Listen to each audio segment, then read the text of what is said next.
मगरबी बंगाल वक्फ बोर्ड में गैर कानूनी तौर पर वक्फ बोर्ड की जायदाद और कब्रिस्तान की जमीन को गैर कानूनी तौर पर प्रमोटर को फरोख्त करने के खिलाफ प्रदेश कांग्रेस अकलीती शोबे की जानिब से चेयरमैन मोहम्मद शमीम अख्तर की क़यादत में वक्फ बोर्ड ऑफिस के सामने एहतजाजी धरना, जिसमें प्रदेश कांग्रेस के लीडरान ने वक्फ बोर्ड के खिलाफ धुआंधार तकरीर की।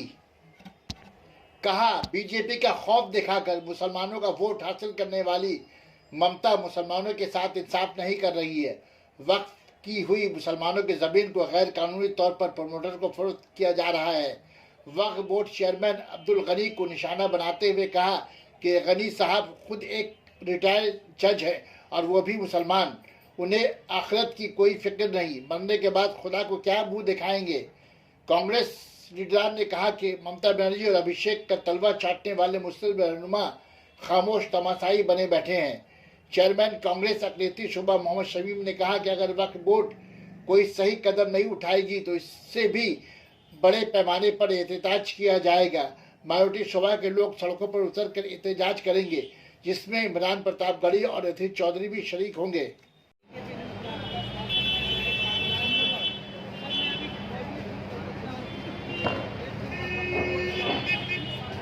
अस्सलामु अलैकुम वरहमतुल्लाहि वबरकातुहू।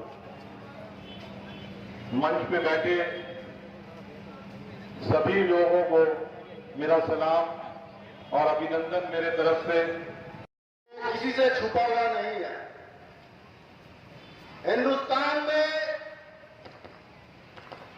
माइनॉरिटी को किस तरह कुचला जा रहा है, ये हर कोई आज जान रहा है। वहां मोदी जी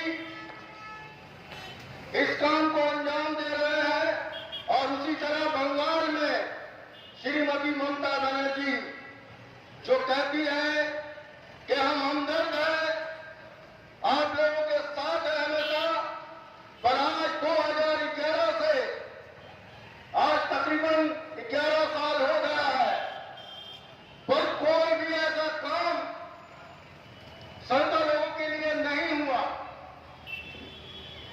सिर्फ और सिर्फ वादे हुए, काम कुछ नहीं हुआ। जिस तरह से आज वक्फ बोर्ड का हाल हुआ है, न जाने कितनी चोरियां हो रही है इसके अंदर। आप किसी भी जमीन को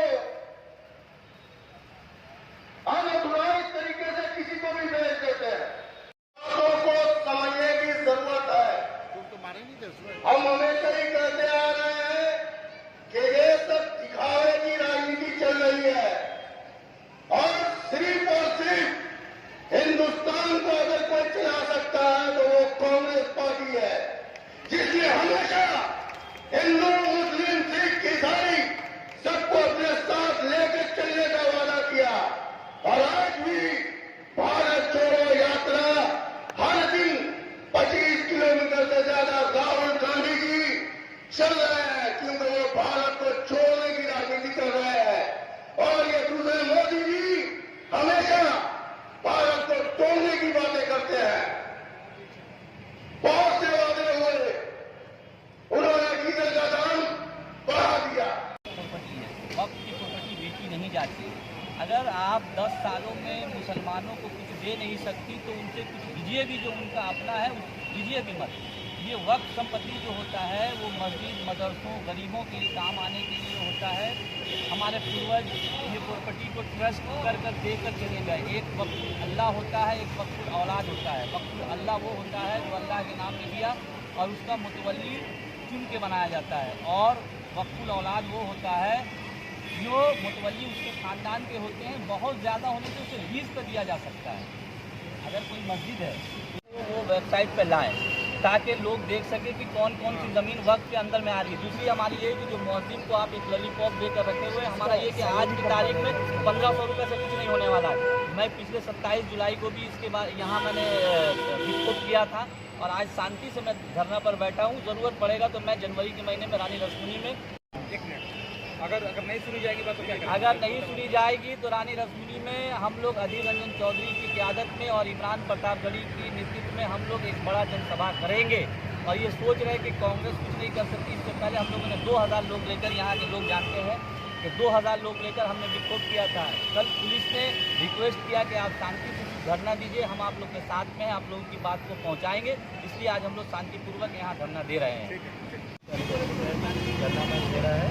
हम लोग को कल रात को शमीम अख्तर जी जो चेयरमैन है हमको लिखित दिया है और हम इस लिखित जो चिट्ठी दिया उनको लेकर हम लोग का लीडर, अपोजिशन लीडर और पार्लियामेंट श्री अधीर रंजन चौधरी जी का हाथ देंगे आज।